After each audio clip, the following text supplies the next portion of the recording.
Hey guys, Ben here, and welcome back to another video on Arrow Season 6, and today we're going to be reviewing Episode 3, which was entitled Next of Kin. So this episode overall was a very strong episode in my opinion. This is just my opinion. If you don't agree with some of my thoughts, I'm sorry about that. But yeah, so we're going to be going over mainly plot points and also character within this review, and also we'll be going through my top 5 moments of the episode at the end. So the first thing I want to talk about, Diggle. So his ending scene was really interesting. So I know I'm not doing this chronologically, but I'm just talking about things that I'm interested in regarding plot points within this episode. So Diggle actually is revealed at the end. How comes his arm is not shaking anymore suddenly? Has he suddenly got over all of this trauma? Because it seemed like the trauma was pretty serious and pretty permanent. And it turns out within the episode, in the end credit scene, we get to see that Diggle is actually getting traded drugs for money. And obviously this is stabilizing his trauma. So within the next few episodes, we're going to find out what that is. And also the team is actually going to find out why he needs this drug. So everyone apart from Diana doesn't know that he still suffers from trauma from the island. So moving on to the next part of the episode that I actually do want to talk about. So this is a bit of plot and character. So I thought throughout the episode, the villains of the episode, who were ex-former CIA agents who have actually gone rogue, is a pretty generic thing, and I thought they were pretty generic villains, and they didn't pose much of a threat. All they had was gunpowder and a few little devices, and even though the main character is actually from the comics, you know, they weren't anything special. They were just the average Arrow villains. In the past, we've had a lot of villains just like this, and it seems to be they're just, you know, the generic throwaway villains because they're pretty easily defeated. And within the episode, the main plot line was them actually trying to steal nerve gas from Cord Industries. So obviously Cord Industries were developing this nerve gas, and they obviously planned to do it, and that's how they assassinated their ex-members who betrayed them. So moving on to the big part of the episode, I would say this is probably the biggest part of the episode, apart from maybe one small Easter egg that we'll talk about later, and that is the return of Olicity. So Oliver and Felicity are officially back together. As we can see, they kiss at the end of the episode, and it does seem like she's going to be around a lot more with William, that being Felicity, so she's going to tutor him, and also she's going to be sort of the mother figure for him, and maybe a stepmother if they do end up getting married, as it's rumored in the crossover, but that's a video for another day. It does seem like Olicity is back for real, and to be honest guys, I wasn't a big supporter of it during season 4, and I was happy in season 5 that they didn't really go with it, but to be honest, I thought their chemistry was pretty good in this episode, and as long as the writing is good surrounding their storylines, and they don't super heavily focus on this storyline, I think it's going to work out, and I wasn't too fussed that they got back together. I just hope the writing surrounding them is very good, like the writing in season 5 was excellent. So moving on to the Easter egg that I was talking about earlier, so when Felicity was actually coming up with the name for her new company that her and Curtis are actually going to make, we get to see a load of names on the board. There's a few little Easter eggs, but the Easter egg that I want to talk about is the big Oracle sign, and if you didn't know, in the comics, Oracle is the codename of Batgirl, so that's Barbara Gordon. So when Barbara Gordon is shot by the Joker, she actually gets paralyzed and she's unable to be Batgirl anymore. She's just stuck in a wheelchair, and she's actually further down the line renamed Oracle, and she's like basically the Felicity of the TV show. So it was rumored a while ago during like season 4 when she actually lost the power to walk, but then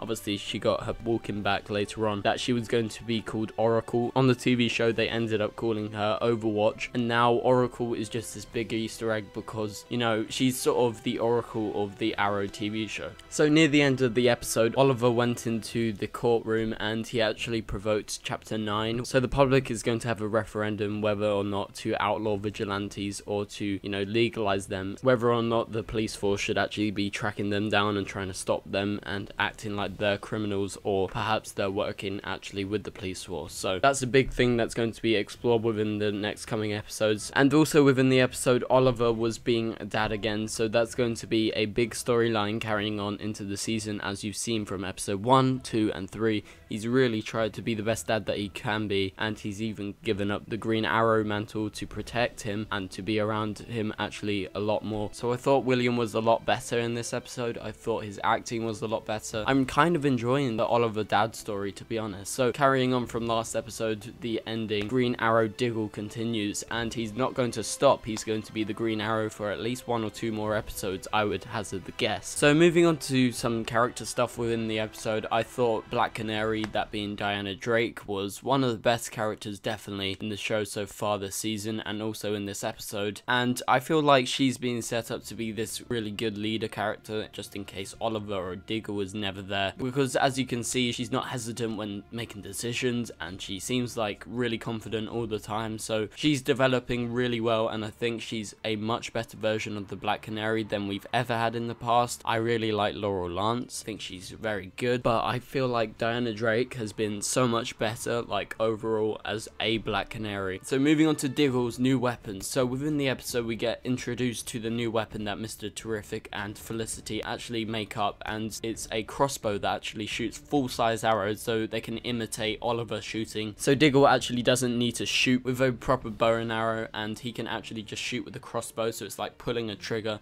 So that's obviously going to be a really big part in the next few episodes with Diggle, because he's going to learn to use that, and obviously he seems to be ace with it, but that's due to his drugs. So we'll see how he is, and maybe he will keep this throughout the season, even when Oliver is back as the Green Arrow. So anyway guys, that has been my video. So my top 5, I would say number 5 is probably Diggle Green Arrow continuing. I thought he was very good and getting a grip of himself, obviously taking the drugs. So number 4, Dad Oliver. So obviously he was really good, and we got to see Felicity tutoring William within the episode. I thought that was very fun. So number 3, Black Canary. She was just a standout within the episode, her showing off her new moves and projecting her cry for such a long range, and actually throwing Diggle over the other side of the building. I thought that was very effective. Number 2, Diggle and Drugs. I thought that was a big development that's going to come back to bite them in the bum later on in the season. Number 1, Olicity. So the return of Oliver and Felicity together, that's a very big deal, and hopefully the writing continues to be very good with them and they don't screw that up. But anyway guys, thank you guys so much for watching. Please leave a like and a comment, and subscribe if you're new,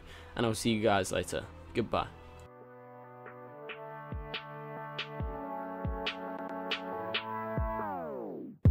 It doesn't make us strong, it doesn't make us weak. Tongue tied to service like Shire Free.